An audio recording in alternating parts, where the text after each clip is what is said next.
certified etiquette educator Karen Thomas joins me now live. Karen, thanks so much for being here. Good morning. So we're all back, right? You got to get back into the routine. It's kind of hard, but refresh. Yeah. Hit the refresh button and let's go into the new year with some great professional etiquette. I love it. So positive. That is so great, right? Yes. Stay positive. So what are some of the best tips for keeping your etiquette relevant and, up to date? So one of the things is you want to be present. And I know we hear that a lot. Be present, but be mindful and be present in work. Not to say you shouldn't out of work as well, but again, at work, greet people. When you're walking down the hall, good morning, how are you? Oh, how was your weekend? Things like that. And make the eye contact so you seem sincere. When you're in those meetings, let's talk about our cell phone. Okay, Yes. Let's be present in the meetings where we don't put that cell phone on the table.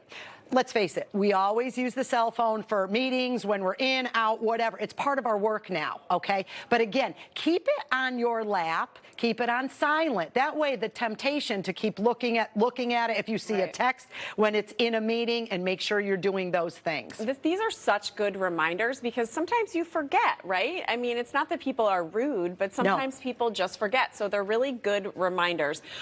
Let's talk about being on time.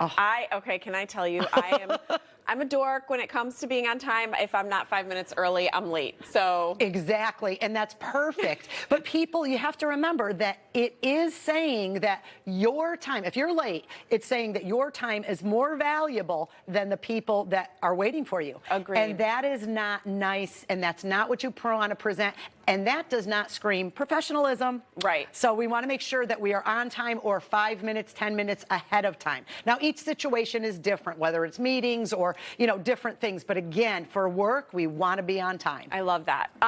So we don't have this listed, but I'm actually kind of curious. What about like break room etiquette? Is there anything you can come up with for us?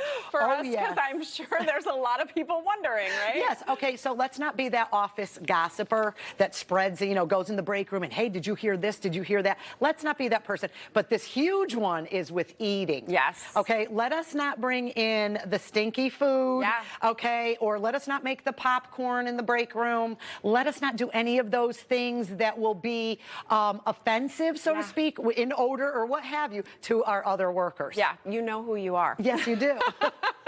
Not trying to single anyone out, but all right. So don't just be professional at the office, but 24/7, right? 24/7. When you're here, when you're out there, you are a representative of the business. I ran into somebody today in a coffee shop, and they said, "Oh, you're that etiquette lady." And you know what? I'm professional, and how are you? Nice, like that. And even when I'm in my jeans in the grocery store, again, carry that professionalism through the whole part of your life, and you will be fabulously wonderful in etiquette. I love that. It is about being on all the time, but sometimes you just got to breathe and just to let it happen. So where can people find you if they want more? www.ktetiquette.com. All right, Karen Thomas, always some great advice. We appreciate you. Thank you so much.